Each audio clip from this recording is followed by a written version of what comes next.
কিছু বলার নেই আমার, যে আমাদের দেশের উন্নতিটা দেখে। তো যাই হোক, এই গানটা মানে শোনো তোমরা, তারপর আমি কিছু কথা বলছি। লম্বা কেশে ভরা আমাদের এই নুনুর গোরা, তাহার মাঝে আছে দেশে লম্বা সাগর কলা।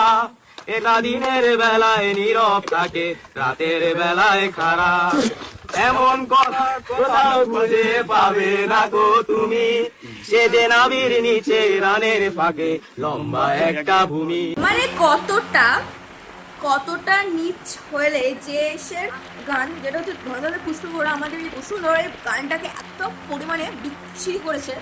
মানে সত্যি বলছি, এদেরকে না খুব শাস্তি দেওয়া উচিত। কারণ কি আমাদের মানে এরা যেই দেশে থাকবে সেই দেশকে বদনাম করবে, সেই দেশের গানকেই তারা অপমান করবে, ঠিক আছে?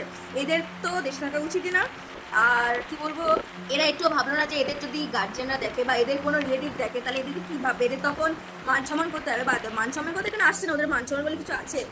তাহলে এইসব ফালতু গান টান তৈরি করতো না বা এইসব বলতো না। তো সত্যি, তো এদের ভিউয়ার্স করার জন্য এতটা এরা নিচে নেমে গেছে যে সৎপথ থেকে ঠিকঠাক করে এরা ভিউয়ার্স কামাতে পারে না, বলো? আরে ভাই, তোর ভিউয়ার্স কামানো ভালো করে, একটা ভালো কন্টেন্ট বানা, ভালো করে ভিউয়ার্স কামানো। কে বানান করেছে? এটা ফালতু করে দেশকে, মানে দেশকে অপমান করে কি লাভ পায় বুঝতে পারি না। এরা দেশে থাকার এদের যোগ্যতাই নেই, এরা দেশকে অপমান করতে নেই। এদের কথা হলো যেখানে খাবে সেখানেই হাঁকবে, ঠিক আছে? তো কিছু করার নেই, তাও আমি বলছি আমাদের